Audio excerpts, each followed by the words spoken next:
ሊቨር ፋት አይ አለ ተብዬ ከዚህ በፊት ዶክተሮች ቅባት የሚባል እንዳትበላ ብለው ነበር። ከአንድ ሁለት ዶክተሮች ማለት እና በዛ ምክንያት ቅባት አልበላም። ስበላ ደግሞ ልቤ ላይ የሆነ እንትን ያደርገኛል፣ ይከብደኛል እዚህ ልቤ አካባቢ ማለት ነው። ስለዚህ አሁን ደግሞ ቅባት ችግር የለውም እያለ ስለሆነ እኔ ከአሉን ጋር እንዴት ይስማማል ማለት ነው። ጥሩ ጥያቄ ነው። ፋት አኩሙሌት የሚደረገው ፋት ስለበላን አይደለም።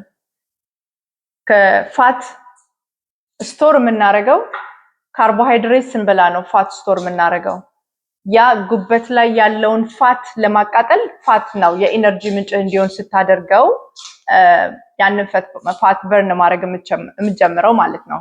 አሁን ለምሳሌ ፋቲ ሊቨር የያዘ ፋት በልተህ ነው ወይስ እንጀራ ዳቦ ምናምን እየበላህ ነው?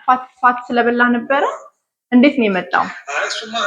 እሱ ኖርማል ያው እዛው አዲስ አበባ በፊት ነው እና ይህን ነገር ከአንድ 6-7 ዓመት በፊት ነው አዲስ አበባ ላይ ነው እንትን ያደረኩት ቼክ ያደረኩት። አሁን አሜሪካ ነው ያለሁት። ኦኬ። እና ምግቡ መበላው ያው እንደ እንጀራው ስጋ ሁሉ እዛ ኢትዮጵያ ውስጥ የሚበላውን አይነት ምግብ አልመርጥም። ያው ችግር የለም። ኦኬ። ግን ከተወሰነ ጊዜ በኋላ አደጋ ላይ ነው፣ በጣም አደጋ ዳንጀር ላይ ነው ስለተባልኩ አቁሜያለሁ በመሰረቱ ማለት ቅባት ነው። ያ ሪቨርስ ማድረግ ትችላለህ።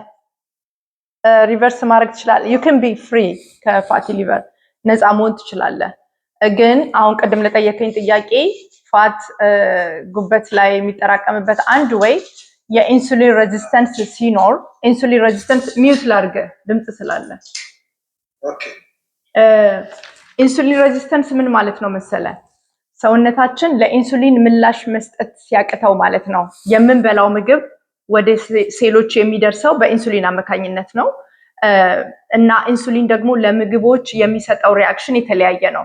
ካርቦሃይድሬት ሲሆን በጣም ብዙ ኢንሱሊን ይፈልጋል። ስጋ፣ ፕሮቲን ምናምን ደግሞ ሲሆኑ ሚዲየም ነው። ፋት ሲሆን ደግሞ በጣም ትንሽ የኢንሱሊን መጠን ነው የሚያስፈልገው ደሊቨር ለማድረግ ለሴሎች ማለት ነው። እና የኢንሱሊን ሬዚስተንስ ሰውነት ክሬት ሲያደርግ ያ ማለት ከደም ውስጥ ወስዶ ለሴሎች ሲሰጥ መቀበል አቅቷቸዋል ማለት ነው።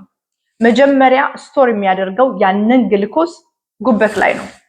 3 ግሉኮስን የሚቀበሉ ሴሎች አሉ ጉበታችን። የጉበት ሴል፣ የፋት ሴል፣ የመስል ሴል ማለት ነው። መስል ካለ ቢውልድ ያረከው መስል ካለ የበላኸው ግሉኮስ ወደ መስሉ ይሄዳል። መስል ልክ እንደ ስፖንጅ ሳክ ያደርገዋል ግሉኮሱ ማለት ነው። ያኔ ኢንሱሊን አይፈልግም። መስል ከሌለህ ግን የበላኸው ግሉኮስ ወይ ጉበት ጋር ሄዶ ነው ስቶር የሚደረገው ወይ ደግሞ የፋት ሴሎች ጋር ቦርጭ ላይ ምናምን ማለት ነው። ቦርጭ ላይ እንደዚህ ፋት ሴሎች የምናያቸው ላይ ስቶር ይደረጋል። አሁን 50% ጉበት ላይ ሄዶ ስቶር የተደረገው ፋት አይደለም፣ የበላኸው የግሉኮስ ሃይ። ቀደም እንደነገርኩ ኢንሱሊን ለምግቦች ያለው ሪስፖንድ የተለያየ ነው። በተለይ ለካርቦሃይድሬት በጣም ብዙ ኢንሱሊን ያስፈልጋል ከደም ውስጥ ለማስወገድ። ሬድ ብለድ ሴላችን ላይ የሚጣበቀው ኤዋንሲ ራሱ ግሉኮስ ነው እንጂ ፋት አይደለም። ስለዚህ ይሄ የጉበት ላይ የሚጠራቀሙት የፋት አይነቶች ወይ አልኮሆል ነው ወይ ነን አልኮሆሊክ ፋቲ ሊቨር ማለት ሃይ የስኳር መጠን ያላቸው ምግቦች ካርቦሃይድሬት ሊሆን ይችላሉ። አንደኛው ደግሞ የፋቲ ሊቨር አይነት መጠጥ የሚጠጡ ሰዎች ሊሆን ይችላሉ። ነን አልኮሆሊክ የሚባለው አልኮሆል የማጠጣ ከሆንክ ልክ አሁን የአሜሪካ ልጆች ፋቲ ሊቨር ዲዚዝ አላቸው። እነሱ አልኮሆል አይጠጡም፣ ግን ፋቲ ሊቨር ዲዚዙ የመጣው ጣፋጭ ነገር ስለሚበሉ። ሴሎች የማይቀበሏቸው የስኳር አይነቶች አሉ። ስኳር ስለ ሃይ ፍሩክቶስ ኮርን ሲሮፕ አሁን ለምሳሌ ፍሩቶች ውስጥም አለ። ሴሎች የማያውቁት ግዴታ ጉበት ጋር ሄዶ ወደ ፋት ተቀይሮ ለሴሎች መሄድ ያለበት ማለት ነው። ግዴታ ጉበት ቀይሮ ፋት አድርጎ አዘጋጅቶት ሴሎች እንዲያውቁት ካላረገ ሴሎቻችን የማያውቋቸው የኢነርጂ ምንጮች አሉ። ልክ ይሄ ሃይ ፍሩክቶስ ኮርን ሲሮፕ አይነት ማለት ነው። ፍሩት ውስጥ አለ፣ ብዙ ምንበላቸው ፍሩቶች ውስጥ አለ። አሁን ጄሞ ሆኖ በጣም ጣፋጭ የሆኑ ፍሩቶች አሉ። the same time ካርቦሃይድሬት ደግሞ ኢንሱሊን ሬዚስት ማድረግ ሲጀምር ወደ ፋት ተቀይሮ ነው ስቶር የሚደረገው። እና ይሄ 100% እርግጠኛ ሆኜ የምነግርህ ሪቨርስ የምታረገው ፋት በመብላት ነው። ካርቦሃይድሬቱን አስወግደ I don't understand ካረከኝ ገብቷል ያልኩ አይ ነው ኮንፊውዝድ ያደርጋል። እስከዛሬ ስንሰማው ከነበር ነው ትንሽ ለየት ይላል። ግን ይሄ ነው ሪያሊቲው። ኦኬ በቃ ካርቦሃይድሬት ከሱ መራቅ ነው። ካርቦሃይድሬት አስወግድ። የምትበላቸው ምግቦችን ጤናማ የሆኑ ፋቶች፣ ፕሮቲን እና ቬጅቴብሎች ፋት ላይ ለመሆን ሞክር። ያ ሪቨርስ ለማድረግ የምትሞክር ደውልልኝ። I will show you how to do it። እና you will be surprised ፋት እንዳልሆነ የምታውቅበት ማለት ነው። ችግሩ ፋት እንዳልሆነ ታየዋለህ። እኔ ልጠይቅሽ የምፈልገው ማለት ያው በልጆች ጉዳይ አርብ ብለሃል። ሜቢ ልጠይቅሽ አሁን በልጆች ጉዳይ ነው ልጠይቅሽ። ውጭ ጋር ምናምን አለው ሁለት ልጆች ናቸው ያሉኝ። ቦርጭ አላቸው ሆዳቸው። ኦኬ ያው ወፍራም ናቸው ኖርማሊ፣ ግን የተወሰነ ቦርጭ ነገር አላቸው። ያው እሱ ላይ ልጠይቅሽ እና ሌላውን ላክላለሁ። የስንት ዓመት ልጆች ናቸው? የመጀመሪያው 6 ነው፣ ሁለተኛዋ ደግሞ 4 ዓመት ናት። ኦኬ ምንድን ነው መብላት የሚፈልጉት? ምንድን ነው የሚበሉት? ፒዛ እና ቺዝ በጣም ይወዳሉ። ቺዝ ያለበት ፒዛ። ኦኬ ፒዛ በቺዝ ወይም ፓስታ በቺዝ ይጠቀማሉ። ትልቁ ቦርጩ በጣም ነው የሚያሳስበኝ። ሶዳ፣ ለስላሳ ሶዳ ምናምን ትገዣለች ቤት ውስጥ? አይ ሶዳ ምንም አስጣቸውም። ጁስ ምናምን አፕል ጁስ፣ ያ አፕል ጁስ እና ኦሬንጅ ጁስ ይጠቀማሉ። ኦኬ አፕል እየጨመቅሽ እስከምትሰጪ እንደዚህ ኖርማሊ አሁን አንድ አፕል በጥርስሽ እየገመጥሽ ስትበይውና ጁስ አድርገሽ ስትጨምቂው ሰውነት ውስጥ ያለው ሪአክሽን በጣም ይለያያል። ልጆች ሰውነታቸው ቦርጭ እያመጣ ጀመረ ማለት ፋቲ ሊቨር ዲዚዝ አላቸው። ላንቺ ያለኝ ምክር አንደኛ ምንም አይነት ጁስ ነገር አትስጪ። ይሄ ኮምፕሊትሊ በጣም አደጋ ነው። ይሄ ወደዚህ ሲቀየር ተጨምቆ ሲወጣ አደገኛ ነው እና ሁል ጊዜ ልጆች መብላት ያለባቸው አንቺ የምታውቂው፣ አንቺ የሰራሽው፣ የጨመርሽውን ዘይት የምታውቂው፣ የተጠቀምሽውን ዱቄት አንቺ የምታውቂው፣ አንቺ እናታቸው የምታውቂው ማለት ነው። እናት አባት ማለት ሪስፖንስብል ነን ለእነዚህ ልጆች ምንም ስለማያውቁ እኛ ነው የምናቅላቸው። በቃ ወላጅ ተብለን የተሰጠን መስመር ልናስይዛቸው፣ መንገዳቸውን ልናስተካክል ነው። እነዚህ ልጆች ምንም ያውቁት ነገር የለም። የሆነ ነገር አስለምደሻቸዋል፣ እዛ ላይ ስቲክ አድርገዋል። እኛ ወላጆች ያቀረብነውን ነው ልጆች የሚወዱት፣ የሰጠናቸውን ነው የሚወዱት። እና አሁን ነገ ዛሬ ሳትይ ልጆቹን አንቺ ነሽ ማሸነፍ ያለብሽ። አንቺ ወደ ወደድሽው ነገር ነው ፑሽ ማድረግ ያለብሽ። ምክንያቱም ሸክም የሚሆኑብሽ አንቺ ላይ ነው። ይዘው መከራውን የሚመጡት ወደ አንቺ ነው። ኤኒቲንግ ታመሙ ማለት አንቺን ነው ቻሌንጅ የሚያደርጉሽ። እነሱ ከታመሙ ታመምን ብለው ይተኛሉ። ፋሚሊ መከራውን ይሸከማል ማለት ነው። ይሄ ነው እና ስናክ የሚባል ነገር አታስገቢ። ፍሩት አሁን የነሱ ሰውነት ፍሩት መቀበል አይችልም። ይሄንንም መቀበል አይችልም።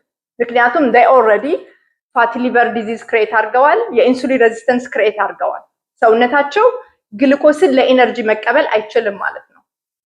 ስለዚህ እዚህ ቤት የማስተምራቸው ምግቦች አሁን ቅድም ዳቦ የሰራሁበትን ቂጣውን በደንብ በሰፊው አድርገሽ ስሪው ቂጣውን። ከዛ እዛ ላይ ስጋ የተፈጨ አድርገሽ ቲማቲም ምናምን አድርገሽ ፒዛ የሚወዱ ከሆነ ቺዝ ኢትስ ኦኬ፣ ቺዝ ችግር የለውም። ቺዙን ግን ኳሊቲ ያለው ቺዝ አድርጊ። በጣም አሪፍ ቺዞች አሉ። ግን ዋናው የሚያወፍረው ቺዙ ሳይሆን ከስር ያለው ቂጣው ዳቦ ነው የሚያወፍራቸው ማለት ነው። ስንዴው ፕሮሰስ የተደረገ ስንዴ ስለሆነ እና ቺዙ በጣም አሪፍ ነው። በደንብ ቺዝ አድርጊበት። ዱቄቱን ምረጪ፣ አንቺ ምረጪላቸው። እቤት ውስጥ ስሪው እና ከዛ እንዲወጡ ደግሞ ወደ እንደው አትሊስት እንጀራ እንኳን ይሻላል ከዚህ ከሚበሉት ማለት ነው። እና ኬቱ ጋር ልጀምርልሽ። ኬቱ ጋር በጣም ብዙ ነገሮች ናቸው መደረግ ያለባቸው እና ልጆቹን መርዳት ትቻለሽ። በጣም እርሊ ነው ማገዝ ትቻለሽ። እና እዚህ ቤት ነይ፣ ሁሌ ነይ። ዩቲዩብ ላይ ሂጂ፣ አዜቢና ሾው ዩቲዩብ ላይ ብትሄጂ እነዚህ ልጆች 100% ነፃ የሚያወጣቸው ምግብ ነው ያለው። በቃ እዛ የሰራሁት ምግብ መብላት ከቻሉ ልጆቹ በጣም ሎ ካርቦሃይድሬት ነው፣ ሃይ ፋት ነው። ፋት ያለበት ምግብ ስጫቸው። ወተት ኮምፕሊትሊ ያውጪ። ወተት የሚጠጡ ከሆነ 100% ዜሮ ወተት፣ ዜሮ ጁስ፣ ዜሮ ፍሩትም ቢሆን እና የሚበሉትን ነገር ኦርጋኒክ አርጊው። አሳ፣ የተፈጨ ስጋ፣ የአሳ ስጋ፣ የዶሮ ስጋ ራስሽ በርገሩን ራስሽ እየጠፈጠፍሽ እየሰራሽ ቤት ውስጥ በዚህ አይነት ዳቦ በርገር እያጣበቅሽ ስጫቸው እና የሚወዱት ነገር ካለ ውጭ ወጥቶ መጫወት የሚወዱ ከሆነ ከነሱ ጋር ዲል ማድረግ፣ ውጭ ይዤ እንዲሄድ ይሄን ብላ ምናምን እያልሽ ለተወሰነ ጊዜ አልበላም ካሉ አልበላም በቃ። ምክንያቱም ሰውነታቸው ውስጥ ፋት ስላለ ባይበሉ አትጨነቂ። ሰውነታቸው ውስጥ ምግብ አለ። ኦልሬዲ ኤክስትራ ሰውነት ቢውልድ ስላደረጉ አልበላም ይሄ የሰጠሽኝን አልበላም ቢሉሽ ጦማቸውን ይዋሉ ሙሉ ቀን ይጠቅማቸዋል።